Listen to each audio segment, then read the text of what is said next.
La primera vez que mentí conscientemente tenía 8 años, y lo hice para salvar a mi madre. No porque alguien la estuviera atacando. No porque estuviera en peligro real. Sino porque ella me lo pidió con una sonrisa. Me llamo Andrés. Crecí en una casa donde la verdad era algo incómodo, casi ofensivo, como decir una grosería en la mesa. No estaba prohibida oficialmente, pero tampoco era bienvenida. Decir la verdad significaba discusiones, lágrimas, silencios largos y esa sensación de que algo terrible podía pasar. Mi padre trabajaba jornadas interminables en un taller mecánico. Llegaba tarde, cansado, con la espalda doblada y las manos llenas de cortes pequeños. Era un hombre callado, de esos que creen que amar es aguantar. Nunca levantaba la voz, nunca exigía demasiado, nunca se defendía. Mi madre, en cambio, llenaba el aire con palabras, historias y emociones intensas que parecían cambiar de forma según el día. Cuando él cruzaba la puerta, ella ya tenía preparado un relato, un malestar repentino, un gasto urgente, un problema que solo él podía resolver. Yo escuchaba desde el pasillo, apoyado contra la pared, intentando descifrar qué parte era real. Una tarde, mientras jugaba en mi habitación, la oí hablar por teléfono con una amiga. Su tono era completamente distinto. Ligero, casi divertido. Se reía de algo que no parecía tener relación con la mujer angustiada que minutos antes había fingido apenas poder caminar.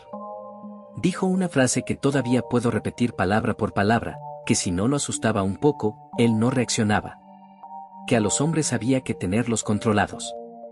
Ese día entendí que las crisis de mi madre no siempre eran enfermedades. A veces eran herramientas. Poco después empezó a involucrarme directamente. Me llamaba a la cocina con una dulzura que hacía imposible negarse. Me explicaba qué debía decir, cómo debía hacerlo, qué gesto acompañaba mejor cada frase. Era una especie de entrenamiento emocional. Aprendí a tocar su frente y afirmar que estaba ardiendo aunque estuviera fría. A poner voz baja para sonar preocupado. A evitar mirar demasiado tiempo a mi padre para no delatarme. Cuando lo hacía bien, ella sonreía satisfecha y decía que era inteligente, que confiaba en mí, que éramos un equipo. Para un niño, esa aprobación era poderosa. Con los años las historias se volvieron más elaboradas. Enfermedades que requerían estudios costosos, deudas que aparecían de repente, llamadas misteriosas que nadie más escuchaba. A veces enviaba mensajes a sí misma desde otros teléfonos para mostrar pruebas. Yo observaba todo con una mezcla de fascinación y miedo. Mi padre respondía como siempre, trabajando más horas, vendiendo cosas, sacrificando lo poco que tenía. Nunca cuestionaba demasiado. Tal vez porque quería creer que su esfuerzo solucionaría algo. Cada vez que yo dudaba, mi madre insinuaba que si no colaborábamos, él podría cansarse y marcharse. El abandono era el fantasma permanente.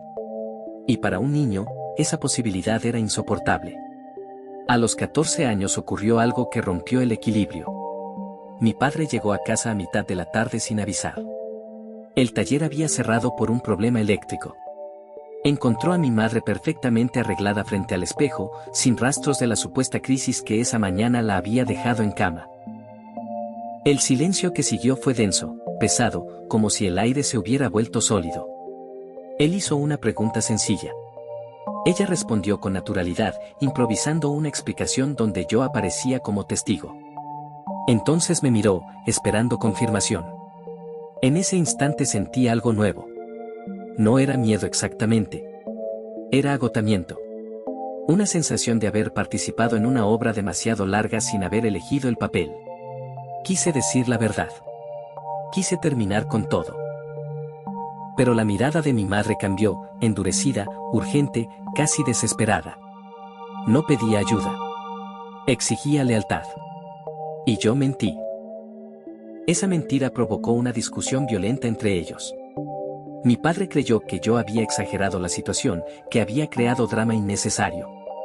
Durante semanas me trató con distancia, decepcionado. Yo cargué con la culpa de algo que no había iniciado. Esa noche comprendí que mi rol había cambiado. Ya no era solo un niño que repetía frases. Era un escudo.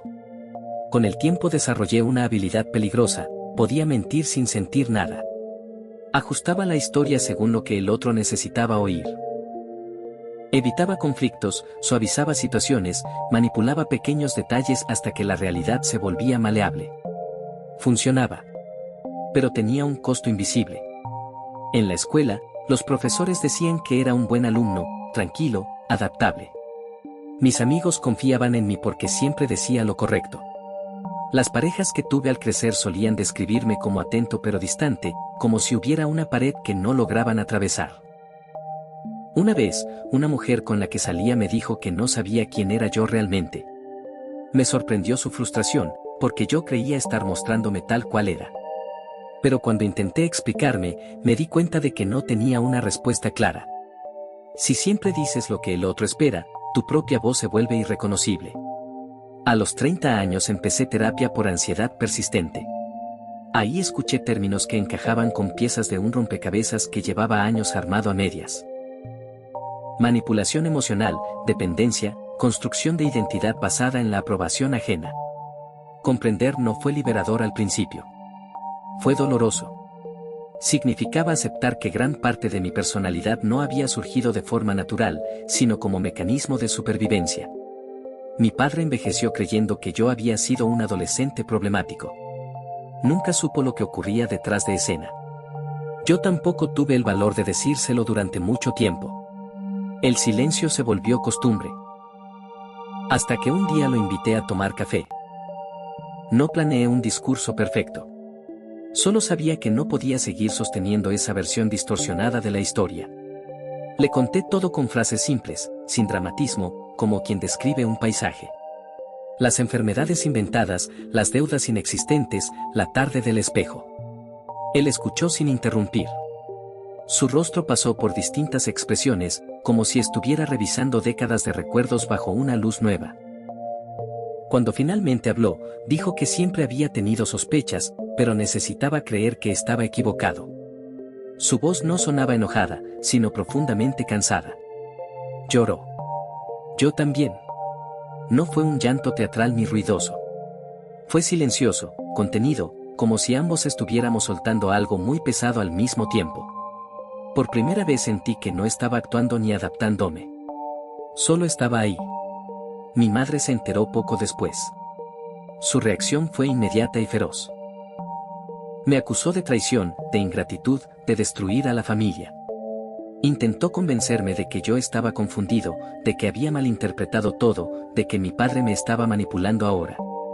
Durante años, ese tipo de discurso habría funcionado. Habría dudado de mi memoria, habría retrocedido, habría pedido perdón. Esa vez no. No levanté la voz ni intenté justificarme. Simplemente dije que ya no iba a mentir. Fue la conversación más breve y más definitiva que tuvimos. Desde entonces, nuestra relación prácticamente desapareció. No hubo reconciliación dramática ni cierre perfecto. Solo distancia. Hoy sigo aprendiendo a decir la verdad. Parece algo básico, pero no lo es cuando creciste asociando la honestidad con peligro. A veces todavía siento el impulso automático de suavizar, de acomodar, de decir lo conveniente. Pero lo reconozco y lo detengo. Descubrí que la verdad no siempre mejora las cosas. Puede romper vínculos, incomodar, dejarte solo durante un tiempo. Pero también crea algo que antes no existía, coherencia interna. Perdí a mi madre en cierto sentido. O tal vez perdí la versión de ella que solo podía existir si yo sostenía la ficción. Recuperé algo mucho más difícil de construir, una identidad propia, imperfecta pero real. Con los años entendí que la mentira no siempre nace de la maldad. A veces nace del miedo a perder, del deseo desesperado de controlar lo incontrolable, de heridas que nunca se resolvieron. Eso no justifica el daño, pero lo explica. También entendí que los niños no distinguen entre proteger y obedecer.